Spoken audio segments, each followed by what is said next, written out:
Tube Tamil நேயர்களுக்கு வணக்கம். பூமியை தாக்க போகும் மற்றுமோர் சூரிய புயல் என்ற தகவலோடு தான் இணைந்திருக்கிறோம். அந்த அடிப்படையில் மற்றுமோர் சூரிய புயலானது பூமியை தாக்க இருப்பதாக அமெரிக்க விஞ்ஞானிகளான நாசா விஞ்ஞானிகள் தெரிவித்திருக்கிறார்கள். இந்த சூரிய புயலை வானியலாளர்கள் சூரியனில் இருந்து வெளிவருகின்ற கதிர்வீச்சு அல்லது சார்ஜ் செய்யப்பட்ட துகள்கள் என்று அழைக்கின்றார்கள். மேலும் இவை சூரிய குடும்பத்தால் பரவுகின்றன என்ற ஒரு விடயத்தையும் அவர்கள் கூறியிருக்கின்றார்கள். மேலும் இந்த புதிய சூரிய புயலால் பூமியினுடைய சுற்றுவட்ட பாதையில் இருக்கின்ற செயற்கைக்கோள்கள் பாதிக்கப்படுவதற்கான வாய்ப்புகள் இருக்கின்றன என்றும் கூறப்பட்டிருக்கின்றது. மேலும் அவ்வாறு நடக்க நேரிட்டால் தகவல் தொடர்புகள் துண்டிக்கப்படுவதற்கான காரணமாகவும் அது அமையலாம் என்றும் அவர்கள் எதிர்பார்க்கின்றார்கள். அந்த அடிப்படையில் சில மாதங்களுக்கு முன்பாக இப்படி ஒரு சூரிய புயல் ஒன்று ஏற்பட்டிருந்தது. அது அனைத்து நாடுகளிலும் தாக்கவில்லை, குறித்த ஒரு சில நாடுகளை மட்டுமே தாக்கியிருந்தது.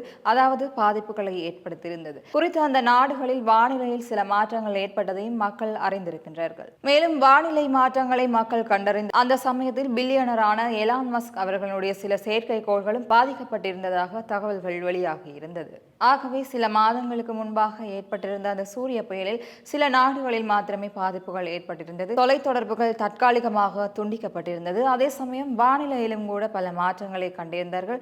அந்த காணொளிகளும் வலைதளங்களில் பரவி வந்திருந்தது. அதே சமயம் எலான் மஸ்கின் செயற்கைக்கோள்கள் உட்பட பல செயற்கைக்கோள்கள் பாதிப்பில் இருந்தது குறிப்பிடத்தக்க விடயமாகும். இவ்வாறு மற்றும் ஒரு தகவலாக பூமியின் மைய பகுதியில் விரிசல் ஏற்பட்டுள்ளதாக ஒரு அதிர்ச்சி தகவல் ஒன்றும் வெளியாகி இருக்கின்றது. அந்த அடிப்படையில் பூமியினுடைய மைய பகுதியில் விரிசல் ஏற்படுவதாக பல ஆய்வுகளினுடைய முடிவுகள் வெளியாகி இருக்கின்றது. அந்த அடிப்படையில் கனடாவின் ஆர்டிக் தீவுகளில் உள்ள பஹிபின் என்ற தீவில் சுமார் 62 பில்லியன் ஆண்டுகள் பழமை வாய்ந்த எரிமலை ஒன்று இருக்கின்றது. அந்த எரிமலை பகுதிகளில் California institute of geochemistry மற்றும் கிட்ஸ்கோல் ஒசியானோகிராபிக் ஆகிய 2 இன்ஸ்டிடியூட்டை சார்ந்திருந்த குழுக்களால் அங்கே ஆய்வுகள் மேற்கொள்ளப்பட்டிருந்தது. அங்கே வழக்கத்துக்கு மாறாக அந்த எரிமலை ஹீலியமானது அதிக அளவாக இருந்திருக்கின்றது. 3 வாயுக்களையும் கொண்டிருக்கின்றது. மேலும் அந்த குறித்த வாயுவானது பூமியின் மையத்தில் இருந்து வெளிவருகின்ற ஒரு விடயத்தையும் அவர்கள் ஆய்வின் மூலம் கண்டுபிடித்திருக்கின்றார்கள். அந்த அடிப்படையில் பூமியினுடைய மையத்தில் இருந்து அந்த ஹீலியம் வருகின்றது என்றால் அதனுடன் ஏனைய கனிமங்களும் காணப்படும். ஆகையால் பூமியினுடைய நகர்வானது நாம் நினைத்ததை விட அதிகமாக இருக்கலாம் என்று அவர்கள் முடிவுகளில் கூறியிருக்கின்றார்கள். இதற்கிடையில் பூமியினுடைய மையமானது புவி வேதியியல் அடுக்குகளால் பூமியினுடைய மற்ற மேற்பரப்புகளில் இருந்து பிரிக்கப்பட்டுள்ளது என்று கூறப்படுகின்ற ஆய்வுகளும் குறிப்பிடத்தக்க ஒரு விடயமாகத்தான் இருக்கின்றது.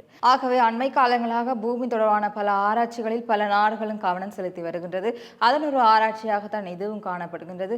பூமியினுடைய மைய பகுதி நகர்வதாக இந்த ஆய்வுகளின் முடிவுகளில் தெரிய வந்திருக்கின்றது. இதேபோல் ஆப்பிரிக்கா கண்டமும் இரண்டாக பிளவுபடுகின்றது என்ற ஒரு விடயத்தையும் அண்மையில் ஆராய்ச்சியாளர்கள் கூறியிருந்தார்கள். அதே போல் இதுவும் பூமியினுடைய மையம் விரிசல் அடைகின்றது என்ற ஒரு விடயத்தை கூறுவதாக அமைகின்றது. இவ்வாறு மற்றொரு செய்திகளின் ஊடாக உங்களை சந்திக்கும் வரை நன்றி.